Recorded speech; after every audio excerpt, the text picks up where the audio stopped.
24/1/2025 పొద్దున్న 8 గంటల 10 నిమిషాలు వీడియో ఉండేది. 8 గంటల 10 నిమిషాలు వీడియో. ఇందాక ఆల్రెడీ ఫస్ట్ వీడియో పెట్టారండి, ఇది రెండో వీడియో అండి. ఈ రెండో వీడియో ఎందుకు పెడుతున్నాను అంటే కారణము, మనము ప్రతిరోజు కూడా కష్టము, ఓ రోజు సుఖము, ఓ రోజు సంతోషము, ఓ రోజు దుఃఖము అన్నీ వస్తాయండి. బాధలు మానవుడికి తప్ప ఎవరికి రావండి. బాధలు అనేది మానవుడికే వస్తాయండి. మనం జన్మించినందుకు బాధలతోటే జన్మిస్తామండి. అలాగే కష్టము సుఖము ఎట్లా వస్తుంటాయో చూడండి. 9 గంటల 10 నిమిషాలకి ఎండ ఎట్లా వచ్చిందో, ఎండ ఎట్లా వచ్చింది చూస్తారా? ఈ వీడియో 9 గంటల 10 నిమిషాలకండి వీడియో. అంటే 8 గంటల 10 నిమిషాలు వీడియో పెట్టాను, 9 గంటల 10 నిమిషాలు వీడియో తీశాను.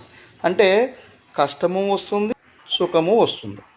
కష్టము సుఖము. అలాగే పొద్దున్నేమో 8 గంటల 10 నిమిషాలకి మంచు కురిసింది, 9 గంటల 10 నిమిషాలకి ఎండ వచ్చింది. అంటే మన జీవితం కూడా అలాగే ఉంటుందండి. ఈ వీడియో మీకు పెట్టినందుకు థ్యాంక్ యూ అండి. Good morning. Thank you very much. రెండో వీడియో అండి ఇది.